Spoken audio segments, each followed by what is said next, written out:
Imagine a country where poverty drives women into prostitution, where polygamy is taxed to discourage the practice, and where cities are so overcrowded that walking down the street feels like navigating through chaos. Could you survive in one of the most polluted and densely populated places on Earth? Stay tuned, because what we're about to reveal will leave you stunned. Welcome back to our channel, where we uncover the extraordinary, the shocking, and the untold stories from around the globe. Today, we're diving into Bangladesh, a country often overlooked but filled with extreme contrasts. From social inequality to environmental crises, we'll uncover what life is really like in this unique nation. Get ready for a journey that will challenge everything you thought you knew. Don't forget to like, subscribe, and hit the notification bell so you never miss an adventure.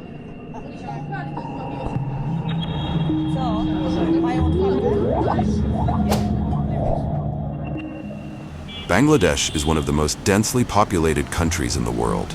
With over 1,200 people per square kilometer, life here is a daily struggle for space, resources, and survival. Let's take a closer look at Dhaka, the capital city. Imagine this, a city designed for 5 million people now holds more than 20 million inhabitants. Streets are clogged with traffic that barely moves. Public transport is bursting at the seams, and it's not uncommon for people to wait hours just to squeeze onto an overcrowded bus. Families often live in tiny, cramped spaces, with several generations sharing a single room. Privacy? That's a luxury few can afford. And for the millions living in slums, life is even more desperate. Can you imagine raising a family in conditions like these?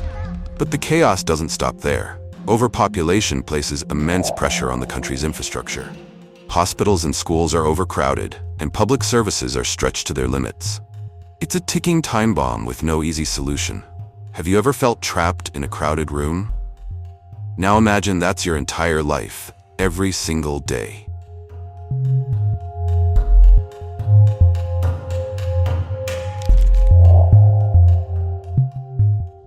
When we talk about pollution, Bangladesh is often at the top of the list, and not in a good way. In Dhaka, the air is so polluted that breathing feels like smoking a pack of cigarettes a day. Factories, motor vehicles, and brick kilns pump out toxic fumes that blanket the city in smog. The air quality index often reads hazardous, not just unhealthy, but life-threatening. And the rivers? They're no better. The Baraganga River, once a vital lifeline for Dhaka, is now a toxic soup of chemicals and waste. Industries dump untreated sewage and chemicals directly into the water. For many, this is the only source of water for drinking, cooking, and bathing. The result? Widespread illnesses like cholera, dysentery, and skin infections. One fisherman shared his story. "We used to catch fish here. Now the river is dead. Our livelihood is gone, and we have no choice but to drink this water." His eyes tell the story of a community on the brink. Would you drink water so polluted that it's black and smells like chemicals? For millions in Bangladesh, there's no other option.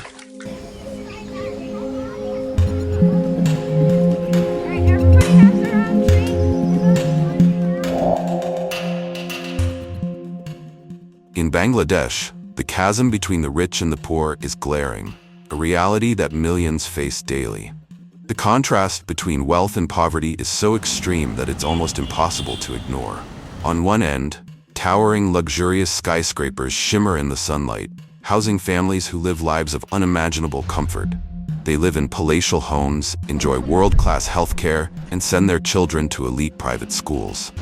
On the other side, millions of people struggle to make ends meet, living in overcrowded slums, some of which have poor sanitation, limited access to clean water, and inadequate healthcare. The minimum wage in Bangladesh is a paltry $95 per month, which is barely enough to cover the basic needs of a family. Yet for many, it's the reality they must accept in order to survive. In cities like Dhaka, this wage is often not enough to pay for transportation, let alone food and housing. The cost of living is constantly rising, yet wages remain stagnant, forcing many workers to endure long hours in factories, particularly in the garment industry, one of the most crucial sectors of the country's economy. Workers in these industries face some of the most grueling conditions imaginable. They often work in overcrowded factories where safety regulations are minimal and accidents are frequent. The workers, predominantly women, are expected to meet unrealistically high quotas with little regard for their health or well-being.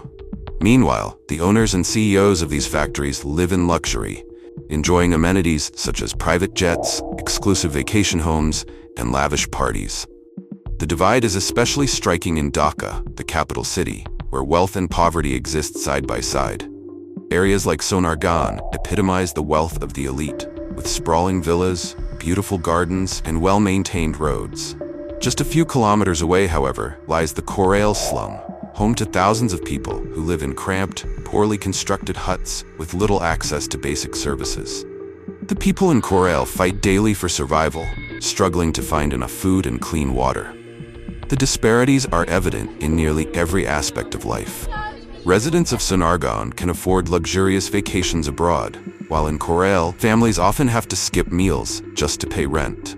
The wealth gap has become so pronounced that it has led to an erosion of social mobility, with many families feeling trapped in a cycle of poverty from which they see no escape. One resident of Korail summed up the struggle, saying, "We work hard every day, but it's never enough. They live in luxury while we struggle just to survive." This sentiment is echoed by millions who feel the deep injustice of a system that rewards the wealthy while leaving the poor to fend for themselves. What would you do if your daily wage was less than the cost of a coffee? In Bangladesh, this is the harsh reality for millions. As the wealthy few continue to thrive, the majority of the population is left fighting for scraps.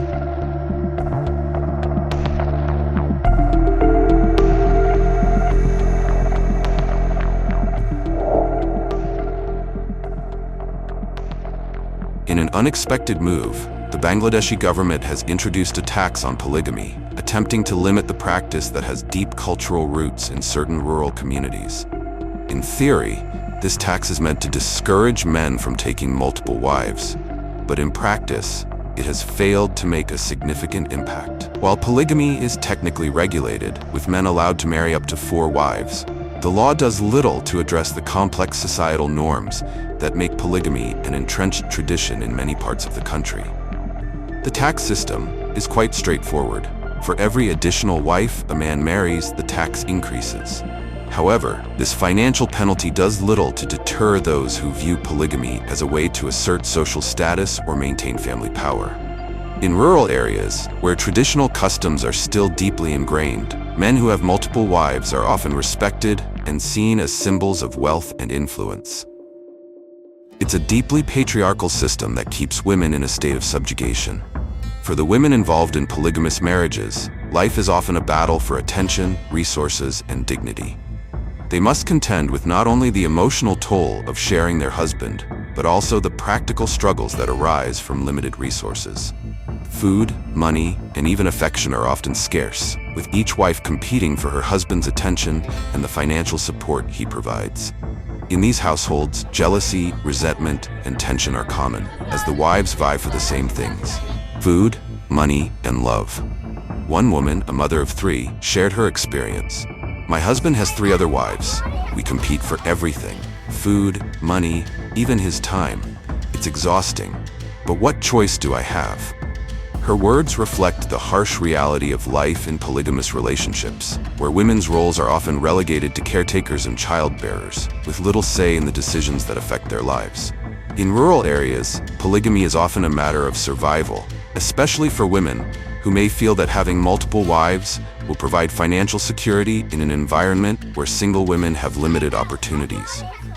Yet, despite the challenges, some women continue to tolerate the practice, as they see no other way to secure their place in society. It's a difficult existence, where the value of women is often diminished in the face of overwhelming patriarchal traditions. While the government's polygamy tax might appear progressive, it has not been enough to dismantle the deeply embedded societal structures that perpetuate this practice. For many, polygamy is more than just a legal issue. It's a cultural norm that is deeply woven into the fabric of rural life. Could you imagine sharing your spouse with 3 others? For some women in Bangladesh, this is not just a nightmare, but a reality they've learned to endure, one that continues to shape their lives and families.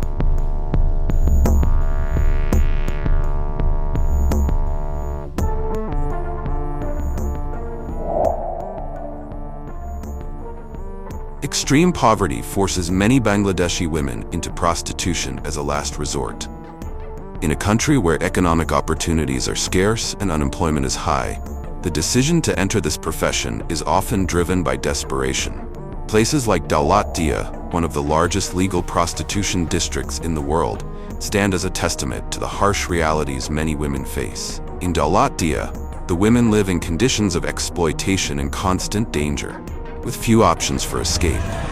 Despite the legalization of prostitution in some parts of the country, these women are still seen as outcasts, and their lives are filled with humiliation and suffering. The stigma surrounding their profession is relentless. They are often treated as inferior by society, left to fend for themselves with little support from the government or social institutions. In the district, women are forced to live in overcrowded quarters with very little privacy or security. Many are exposed to physical abuse, violence, and sexual harassment, and they have no recourse for justice because the system is stacked against them. One woman from Daulat Dia shared her painful reality. We're invisible to society. People use us, but they look down on us. We're just trying to survive. This sentiment echoes the experiences of many women in the area who feel dehumanized by the system that forces them into this life. In Daulat Dia and similar areas, these women are trapped in a cycle of poverty, where survival becomes the primary goal. They face constant discrimination from society, who view them as moral outcasts, despite the fact that they are simply trying to provide for their families. In many cases, these women have no other way to earn an income. The lack of education, limited job opportunities, and the fear of being labeled as immoral or ruined keep them in this cycle. This grim reality highlights the deep social inequalities that exist in Bangladesh and the lack of resources for those at the very bottom of the economic ladder. What would you do if selling your body was the only way to feed your family? For many women in Bangladesh, this is not a question. They simply have no choice.